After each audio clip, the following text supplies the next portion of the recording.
Good morning, students. So today we'll be dealing with the second part of chapter 5, that is sole proprietorship and Hindu undivided family business. So yesterday we understood the meaning of sole proprietor and we also understood the features of sole proprietorship. We understood very well that what do you mean by sole? Sole means single, and we understood that sole proprietorship means any person who is owning, controlling, financing and running a business single-handedly, or we understood in very simple manner that it is a one-man business, right, in which the business is owned, controlled, financed, everything by that single businessman. We also understood that he is the owner and he earns the profit, and in that profit there is no profit sharing of anybody else. That is, the sole proprietor, he is the single businessman and he alone is entitled to whatever profits he is earning, and in case of any losses, the sole proprietor or the single businessman, whoever is running, he is responsible and he will be facing all the losses, right? You can go and watch the previous video session. Things will be quite clear. Now, let's move forward with today's session. We are going to deal with very important two things. One is merits of sole proprietorship and the second is demerits of sole proprietorship. Before starting, let's understand the meaning of merits. Merits means advantages. So there are certain advantages of running a single person business or a one-man business. That is sole proprietorship. So in the advantages of sole proprietorship, first is easy to start and dissolve. Means it is very easy to start a business and to dissolve. Dissolve means close a business. So I gave you an example yesterday also. For example, if you are owning a small business, right? It is a one-man business, definitely, because you are owning it single-handedly. If you wish someday that okay, it is raining, so today I'll not go and open the shop at 8 o'clock. I'll go after the rain ends. I'll go at the second half, 12 o'clock. I'll go and open the shop. So in this case, you have the complete authority to start your day and finish your day. But in case if you are a government employee, then there is a fixed time schedule, right?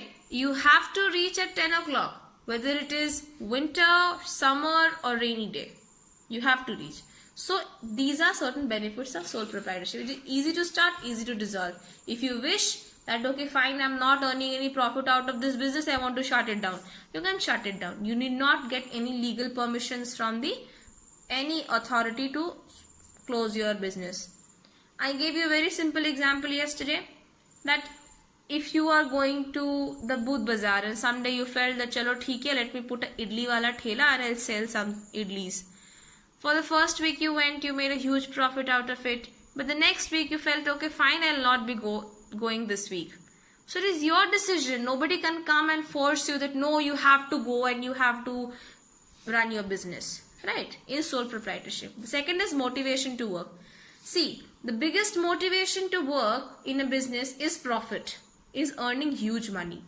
In sole proprietorship, we have understood very well in feature that whatever amount is earned, whatever profit is earned by the single business, single one-man business or the single person who is running the business, who is controlling the business, it is his profit. So he doesn't have to share it with somebody. If he is getting rupees 10 as a profit, that rupees 10 belongs to him. He will not have to give rupees 5 to somebody else. So the biggest motivation for him is that fine, I'll run this business because I don't have to share any profit. Whatever it is mine. So that is the motivation to work or motivation to run the business for a sole proprietor. The next one is quick decision. Quick decision, what I mean to say is because it is run by a single person. So in case if certain decisions are to be taken regarding the business, there is one person, he knows the problem and he is the one who has to give the solution. But in case of big companies, what happens? In those companies, there are different people, different departments, different head of the departments, accounts department, marketing department, legal department, you know. So what happens in that case? In case of any problem in a big company, all these department people have to come together. They have to understand the issue. They have to give decision, and it takes a lot of time. There are times where all the departments heads are not present at that time. The head of the departments are not present at one point of time, and therefore the decision usually gets delayed. But in case of sole proprietorship, it's quick decision because there is one person who will be giving the decision. The next is flexibility of operations. Definitely, flexibility means there are two things. One is flexibility, one is rigidity. Rigidity means thing that cannot be changed, and flexibility means the things that can be changed. For example, an iron rod is rigid. You cannot shake it, right? But a plastic pipe, you can actually shake it because it is flexible in nature, right? So flexible of operations here, what I mean to say in context to sole proprietorship is the sole proprietor or that businessman, the single businessman has the complete flexibility, has the complete authority to open his shop whichever day he wants and to shut his shop whichever day he wants. He need not take any legal authority to from someone else. For example, if he has a birthday party or a marriage event at his relative's house or at his own household, it is his wish to shut the door, to close the shop and open the shop whenever the event ends. So that is the flexibility of operations. But in case of other kind of companies, what happens? The big companies, what happens? You have to talk to all the members of the company, you have to talk all the departments, and then once they decide something, and then only you can do or take decisions. Therefore, the flexibility is much lesser. Here in this case, personal touch. What I mean to say personal touch is, in sole proprietorship, the businessman has to have good relation with the customers. Personal touch means personal relation. It is very important that the sole proprietor or the businessman has to have good relationship with the customers, right? Because once the customers comes and purchases the goods from that seller, then only that seller will earn the profit, then only the businessman will earn the profit. Therefore, this is a very important component from the perspective of a single man business. Next, secrecy of affairs. Secrecy means, what is secrecy? Secrecy means when any decision is not shared with anyone. When I am not publishing anything to somebody else. In sole proprietorship, usually what happens, because there is one person who knows the problem and he is the one who has to give the solution, right? So, in sole proprietorship, it says that it is not important for that business to disclose his accounts. For example, if I am running a business and it is a sole proprietorship business, it is run by me, it is controlled by me, I take all the decisions and I have no other person in my organization, nobody can come and ask me that, no, you have to tell me the profit and loss of your company since last 3 years. No. Nobody has the right to ask the sole proprietor regarding his book of accounts. It is his wish. If he wants to tell, that is okay, but nobody can force it. And therefore, in sole proprietorship, there is complete secrecy of affairs. Secrecy means proper secret is maintained. But in case of company, you might have seen Tatas, Birlas. What happened in those cases? When you go on the website, you can see there are sections of annual report in which it says that in the last year how much profit was earned by the Tatas or the Birlas. So there the secrecy of affair is not maintained because it is a huge company working with huge number of people. But in still sole proprietorship, proper secrecy of affairs is maintained. Now let's move to the demerits of sole proprietorship. Demerits means disadvantages. In this, the first demerit is limited capital resources. We understood in the features that the sole proprietor or the single man business or the single businessman who is running the business, he has limited capital resources, right? Because he is the single person to earn money.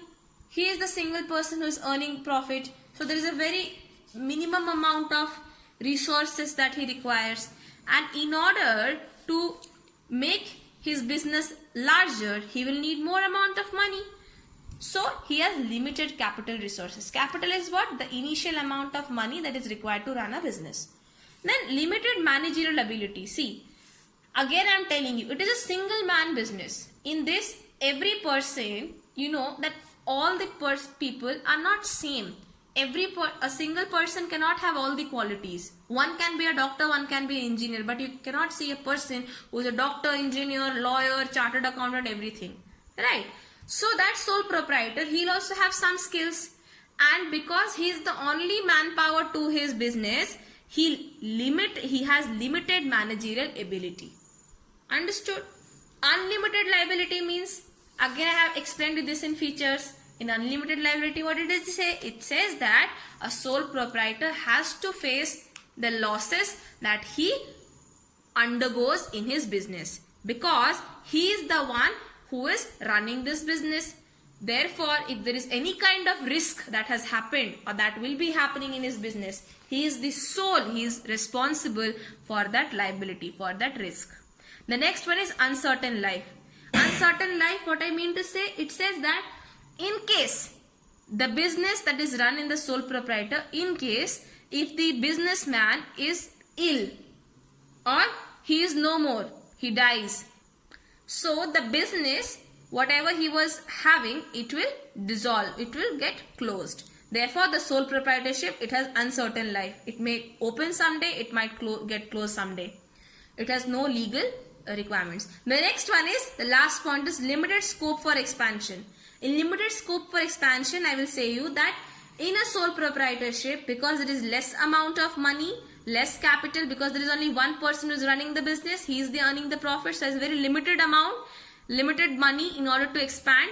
And in order to expand means increase the business, you will need more amount of money, more amount of capital, and more amount of manpower. So in the sole proprietorship, it is very difficult to receive all these three things in order to expand the business. Therefore, the sole proprietorship has a very limited scope. I hope you have understood the merits and demerits. The homework for you is that you have to explain 5 merits of sole proprietorship and 5 demerits of sole proprietorship.